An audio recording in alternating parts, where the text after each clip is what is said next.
Muy buenas, ataqueros. Hoy tenemos aquí con nosotros a Victoriano Izquierdo, cofundador de Graphex, y hoy vamos a hablar de datos, de análisis de datos, de visualizaciones de datos y de un montón de temas tangenciales bastante interesantes. ¿Queréis descubrirlo? Venga, vamos allá.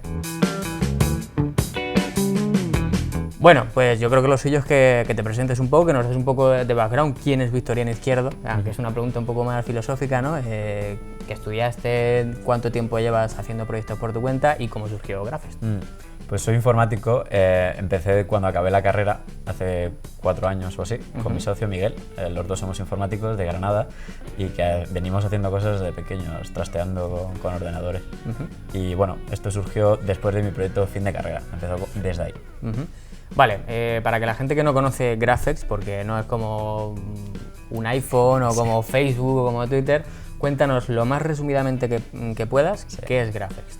Pues es una herramienta que permite a la gente, digamos, analizar datos, usar un montón de técnicas que hoy día disponibles de eso que llaman Machine Learning, inteligencia artificial y demás, para ver cosas escondidas en datos. En realidad es como hacer estadística, pero más avanzada y haciendo clic en lugar de escribiendo código o metiendo fórmulas matemáticas. Vamos a ver algunos ejemplos, ¿te parece? Sí, para qué se puede hacer con Graphex. Sí.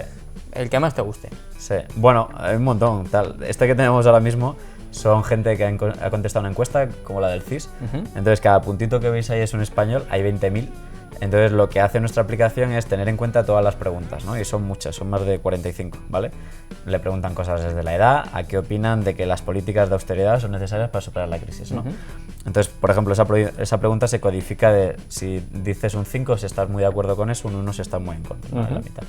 Entonces, automáticamente, esto lo que hace es lo que se llama una reducción de dimensionalidad, que en esencia consiste en decir, vale, de todas estas preguntas, ¿cómo resumo que tú y yo pensamos parecido, ¿vale? Teniendo en cuenta todas, ¿vale? Entonces, hacemos eso con toda esta gente y empezamos a conectarlos. Y entonces empieza a emerger esta red gigante que luego automáticamente nosotros somos capaces de dividir en clústeres. Entonces, estos clústeres son grupos de personas que piensan ideología parecida, pero no quiere decir que voten al mismo partido. Entonces esto nos puede servir para saber qué clústeres están sin conquistar por determinados partidos o qué clústeres se pelean distintos partidos y qué preguntas de ellas podrían ellos cambiar para llevarse los votantes de un lado a otro, ¿vale? Esto para un asesor político en plena campaña es súper útil, ¿no? Claro. Más ejemplos de otras temáticas. Por ejemplo, este es divertido. Estos son datos del FIFA 2018, el videojuego, que están públicamente en Kaggle, que es una red social que ha comprado Google de Data Science, al que le interesa el tema, se la recomiendo. Y tenemos más de 70 variables para cada jugador. Con esto perfilan de que Cristiano Ronaldo parezca Cristiano Ronaldo cuando corre y Neymar, ¿no? Estos parámetros que salen en el juego para que uno sea mejor que otro. O si te tiras al suelo, pues que ruedes más que el otro, ¿no? Eso es. ¿Vale? Entonces, claro, tenemos desde la aceleración, la edad, la agresividad, cuánto dinero cobran, el equipo, dónde nacieron, el país, ¿no? Entonces, la gracia es que aquí la similitud solo usamos aquellas variables que les describen como sus habilidades, ¿no? Esto nos hace que podemos saber quién es más parecido a Cristiano Ronaldo, ¿vale? Pero es más barato, ¿vale? O sea, qué jugadores están más infravalorados que otros, ¿no? Teniendo skills parecidas. Y a lo mejor es, pues, yo qué sé, porque pues, son de una raza concreta o de un país que no conoce nadie o algo así, ¿no? Vale. Es el contexto en el que está Graphex. ¿De qué vive Graphex? Porque al final, ¿cuántas personas sois en Graphex? Somos 12 ahora. Sois 12 personas trabajando, echando horas al día. ¿Cuál es vuestro modelo de negocio? Pues nosotros esto lo vendemos como un software as a service, que es hoy día como se llama SaaS, a un software que vendes licencias por suscripción por uso, ¿vale? Entonces se lo vendemos a las empresas en función de cuánta gente dentro de esa empresa lo usa, qué volumen de datos trabajan, etcétera, etcétera. Vale, ¿dónde ves a Graphex en los próximos 5 años? ¿Dónde te gustaría verlo? O sea, nosotros decimos que tenemos dos tipos de usuario. Unos que son personas que son analistas en una empresa, ¿no? Y es como un Excel avanzado, ¿vale? O sea, lo que hoy día, nuestro mayor competidor, de hecho, es cosas que se hacen en Excel, ¿no? Pero bueno, hay muchas cosas que no puedes hacer con Excel, ¿no? Entonces las empresas intentan contratar matemáticos, estadistas, no hay suficientes en el mercado. Nuestra misión es que gente que no ha estudiado informática, que no es matemática, pueda usar estas cosas, ¿no? Y es que también los resultados se puedan consumir vía una API, ¿no? Es decir, de manera programática, ¿vale?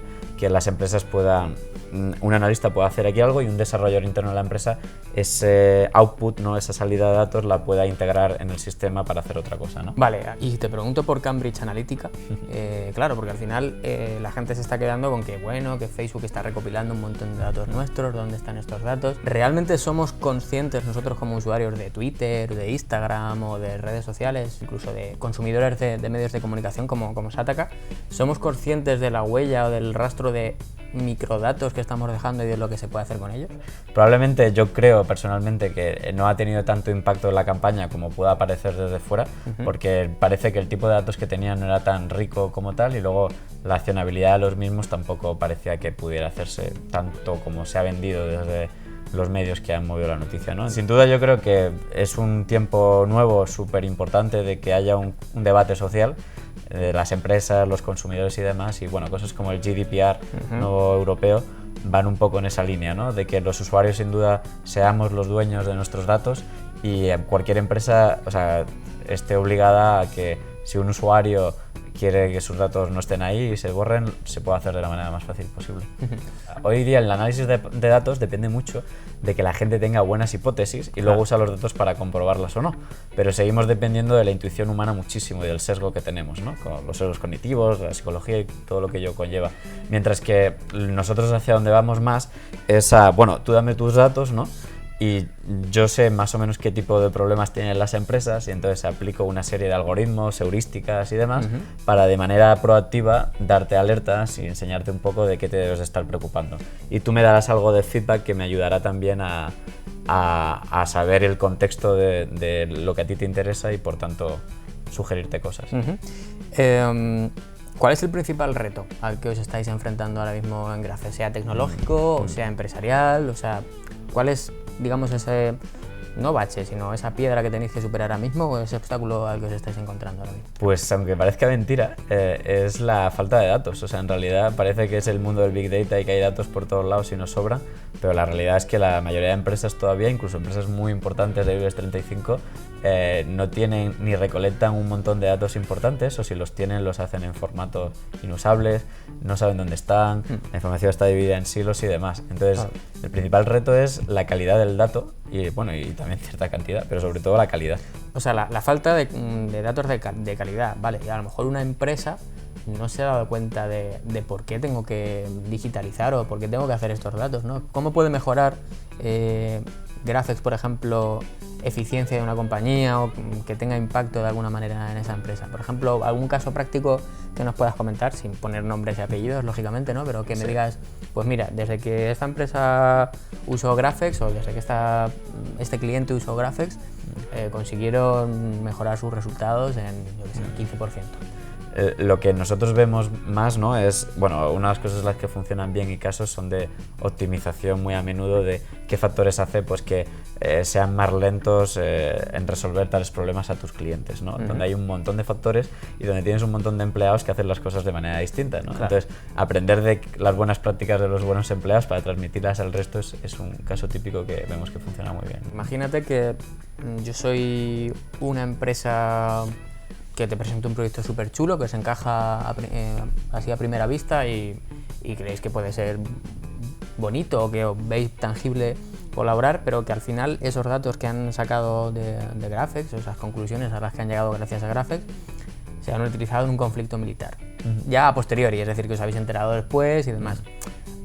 Es decir, el valor que tiene Graphex o que puede tener Graphex muchas veces no se puede determinar, ¿no? O sea, porque al final vosotros exponéis una visualización de datos, pero lo que hagan con los datos, eso no lo podéis controlar. De momento todavía nuestra venta es bastante personalizada, todavía no vendemos el producto de una forma masiva y tal, y creo que podemos controlar esas cosas, pero bueno, quién sabe en el futuro. ¿Cuáles serían los siguientes pasos para como llevar a Graphex al siguiente nivel? Es decir, ya tenemos un montón de datos, calidad de datos, tenemos muchas empresas usándolos. ¿Cuál sería el siguiente paso? Potenciar, ¿no? Como decía Steve Jobs, que los ordenadores eran como bicicletas para la mente, ¿no? Bueno, pues es intentar mover otras capas de abstracción. No solo incluso, también queremos dirigirnos a gente que es capaz de programar, sino liberarte ahí un poco de carga cognitiva, liberarte un poco de RAM de la cabeza para centrarte más en lo que los humanos somos buenos, ¿no? Que es hacernos ciertas preguntas con los datos y poder resolverlas lo más rápidamente posible. Bueno, Victoriano, para acabar, si te parece, vamos a poner esto en tiempo real a ver qué podemos hacer con... Bueno, vamos a utilizar a Sataka como laboratorio de experimentos. Vamos a poner las noticias que hemos publicado desde hace, bueno, unas semanita o algunas semanas y a ver qué pasa, ¿vale? Aquí ya nos ha puesto el gráfico resultante, vemos que hay como varios clusters, ¿no? Hay varios colorines por Sí. ahí. Vale, ¿qué podemos observar aquí con estas noticias que hemos publicado? Bueno, lo que hemos hecho, como dices, es coger todas esas noticias, automáticamente Graphex va a esas URLs, se extrae el contenido y ahí hacemos un montón de movidas. O sea, la idea es saber qué noticias se parecen más entre sí y para ello hacemos Name Entity Recognition, que consiste en sacar entidades, qué empresas habéis mencionado en las noticias más, qué personas, qué lugares, luego las palabras en sí, cómo se parecen entre ellas, y con todo eso sacamos esta nebulosa de puntos que conectamos las noticias más parecidas. Entonces, aquí vemos clusters, por ejemplo, este de aquí en naranja, se ve que claramente es que habláis mucho de coches eléctricos, energía, Tesla, baterías, hidrógeno, gasolina, ¿no? Y claramente pues vemos toda esa narrativa que, como ves, representa casi el 14% de lo que habéis publicado en las últimas semanas, ¿vale? Y además, muchas de las más movidas que más la gente ha más compartido luego en Facebook vienen de aquí, como esta que es la más compartida, de hecho, de Elon Musk a través de SpaceX y Boring Company, la suma a la misión en rescate de los niños atrapados en la cueva de Tailandia. Sí. Google, Microsoft, Samsung, después Apple y después la NASA. O sea, sois unos frikis de la NASA. Y aquí vemos como habéis publicado un montón de noticias sobre la NASA. La NASA logra hacer que los aviones sean un 70% más silenciosos, o la NASA está diseñar la sustituta de la ISS, etcétera, etcétera, ¿no? La NASA, amigos ataqueros, que es que tenemos que llegar la NASA al número 1. ¡El infinito y más allá! Pues ahora apagaremos la cámara, hablaremos con Victoriano, le diremos de qué tenemos que publicar para llegar aquí a 100 millones de usuarios, amigos. No, claro, igual que vemos lo que publicáis, podemos ver lo que publica vuestra audiencia en sus redes sociales, que no es de weblogs, que es de otros medios, y ver qué cosas les interesa versus las que no habláis, ¿no? Y eso es interesante. Pues nada, sataqueros, yo creo que lo mejor aquí es que apaguemos la cámara. Yo me quedo aquí hablando con Victoriano para que me cuente más magia. Bueno, no es magia, es analítica de datos de Graphex, que eso es algo muy científico. Y nada, nos gustaría también saber qué os ha parecido, que nos lo dejéis en los comentarios. Y por supuesto, dónde te pueden leer, dónde te pueden contactar. Entonces, si te quieres despedir ya tú como quieras. Sí, bueno, si entran en nuestra web graphex.com, ahí enlazamos nuestro Twitter, que es @graphex, Instagram, que ahí nos ven como somos como empresa, porque buscamos gente, por cierto. Hay ofertas de trabajo, en Madrid estamos. Y bueno, y tenemos un blog y contamos casos de uso y demás. Pues nada, muchas gracias por acompañarnos. A ti Nos por vemos invitar. a la próxima y a vosotros por estar ahí. Nos vemos en el siguiente vídeo. Un saludo, sataqueros.